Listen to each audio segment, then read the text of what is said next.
sounds ready. Mr. DeCastro, are you ready to proceed? Well, I want my motions to be considered. I haven't gotten due process of the law. It's both in the Arizona Constitution. Well, sir, actually, I did consider your motion, and I denied them. Oh, you did? Because there's no... All right, guys, before anything even starts, the tone is already set. The narrator opens by admitting the source material is long, dull, and heavily edited just to be watchable, which ironically foreshadows exactly what we're about to see in court. There's also a warning about not harassing other creators, wrapped in sarcasm about alpha males, which signals that this case isn't going to be about law as much as it's about personality. By the time the hearing officially begins, you can already sense the underlying theme. Someone who believes confidence alone substitutes for preparation. That mindset carries straight into the courtroom, where formality and procedure don't care how many followers you have or what you claim to teach online. From the police officers. And I did apply for the body cam footage from both police officers. Okay. Well, I explained to you in the other motion or other response that you're not entitled to discovery. There is no discovery in civil trial. It's a preview of a clash between reality and self-image. Next voice, next voice. The moment the judge asks if the defendant is ready, everything goes sideways. Instead of a simple yes or no, he immediately demands motions be considered and invokes due process like a magic phrase. The judge calmly states she already reviewed and denied them, which should have been the end of it. Instead, he doubles down, implying his status as a constitutional law educator somehow overrides the court's authority. This is the first major misstep, assuming knowledge without context. Courts don't operate on internet credentials. They operate on rules, scope, and relevance. Right here, the judge establishes control while the defendant unknowingly signals that he doesn't understand the forum he's standing in.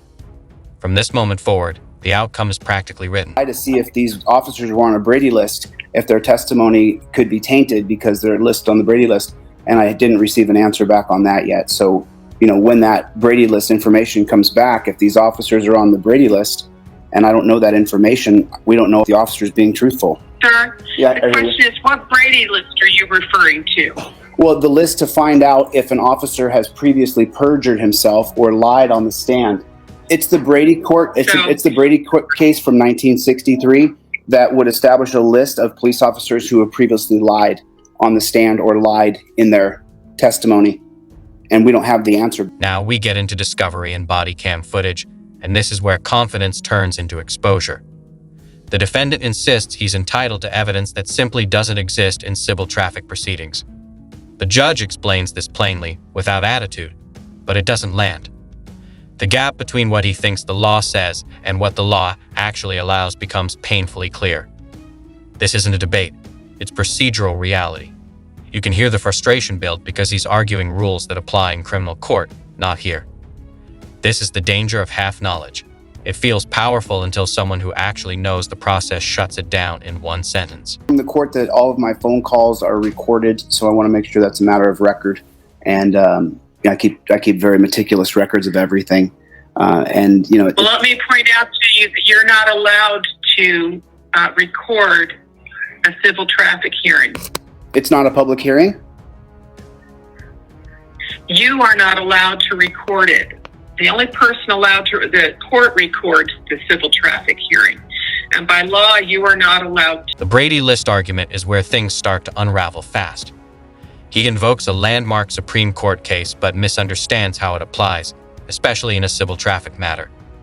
The judge asks a simple clarifying question, and his explanation reveals he's repeating buzzwords rather than applying law. What's worse is that the narrator later points out how easily the actual Brady List information was accessible, making the claim even weaker.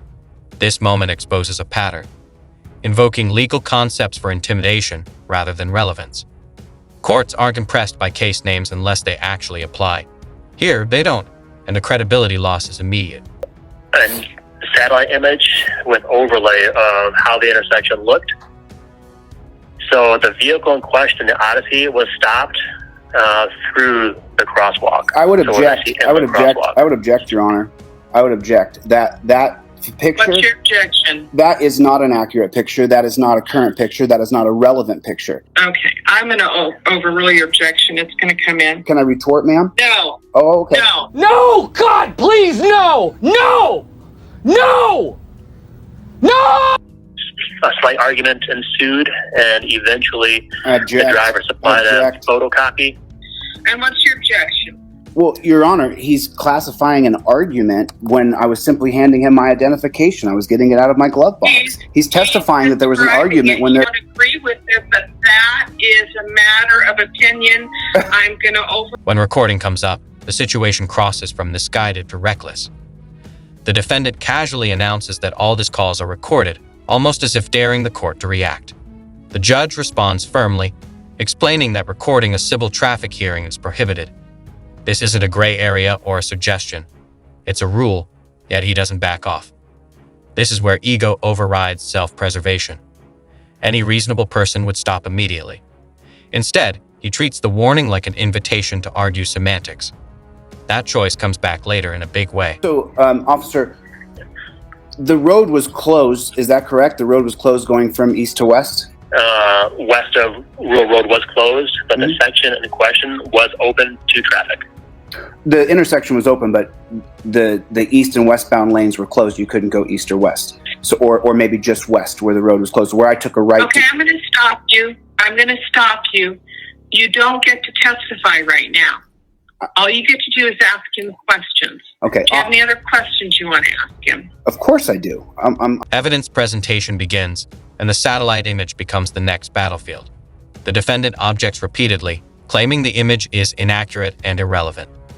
The judge overrules the objection cleanly, and when he asks to retort, she shuts that down too. This is courtroom discipline in action. Objections aren't speeches. You raise them once, state the basis, and move on. His inability to accept a ruling shows he's treating this like a debate club instead of a legal proceeding. Every interruption chips away at his own standing. From the south, as I was, then it's very possible that the driver could not have seen that there was road closures up right there. Is that correct? That possibly exists, but right. There were signs saying that you shouldn't have taken the right turn to begin with. Sir, you submitted pictures where there's no signage of a road closed. Is that correct? Okay, sir, you don't have a charge with regards to the right-hand turn. So I'm going to ask you to move on past. Now we hit cross-examination, and this is where the confusion becomes undeniable. Instead of asking focused questions, he argues, explains, and testifies. The judge repeatedly reminds him that this isn't his turn to talk. Cross-examination is about extracting facts, not delivering monologues. He doesn't adjust. He keeps circling back to road closures and signage that have nothing to do with the citations. The judge's patience is still there, but it's thinning. This is the legal equivalent of ignoring road signs and insisting you're still on the right path. Especially an out-of-state driver, that the road has been closed. Sir, I'm going to stop you again. I'm sure. We've been going on now for 25 minutes, and this is not relevant to what occurred. You were not cited for violating anything regarding the road closure. So let's move on. You were cited for going into the intersection against the red light. So let's start with after you had realized you made a mistake. What did you do then? I never. The judge explicitly tells him the signage and road closure issues are irrelevant to the charges. This should have been the reset point. Instead, he argues harder, as if repetition will change reality. This is a fundamental misunderstanding of relevance. Courts don't care about what feels unfair. They care about what applies to the charge. By refusing to move on, he wastes time and credibility. The judge isn't silencing him. She's narrowing the scope. He just refuses to listen. Local residents that this road is going to be closed. Okay, Maricopa County law doesn't necessarily apply to the city of Tempe. Tempe is in Maricopa County. And the signs are not relevant. Move on. So, move on. Ma'am, are you telling me that so I'm telling you that the signs are not relevant. Not warning a driver that the road is closed and the sign 10 times at least. I'm telling you now The signs about whether or not you could go down that road are not relevant. You were not charged with anything related to your movement and those signs. So, move on.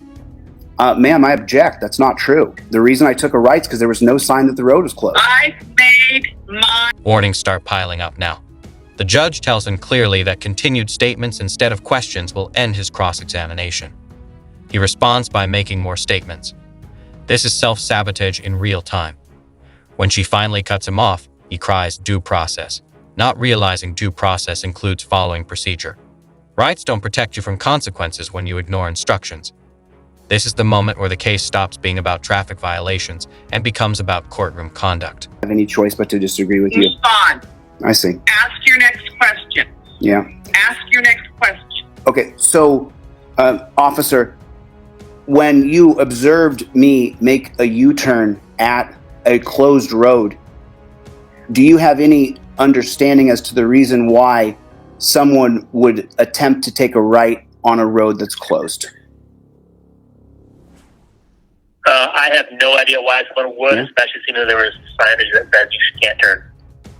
You're saying there was signage, but again, you didn't submit any evidence that there was any kind of signage at all. Sir, Well, you're still on the signs. it's not relevant that there was no signage? Not relevant. Okay. Move on. Officer, how... If you want to still ask him questions, you need to move on to the things that are related to the actual violations in this case. The frustration on the bench becomes audible. The judge explains again why speculation isn't allowed and why his questions don't matter. He keeps pushing anyway. This isn't persistence, it's defiance.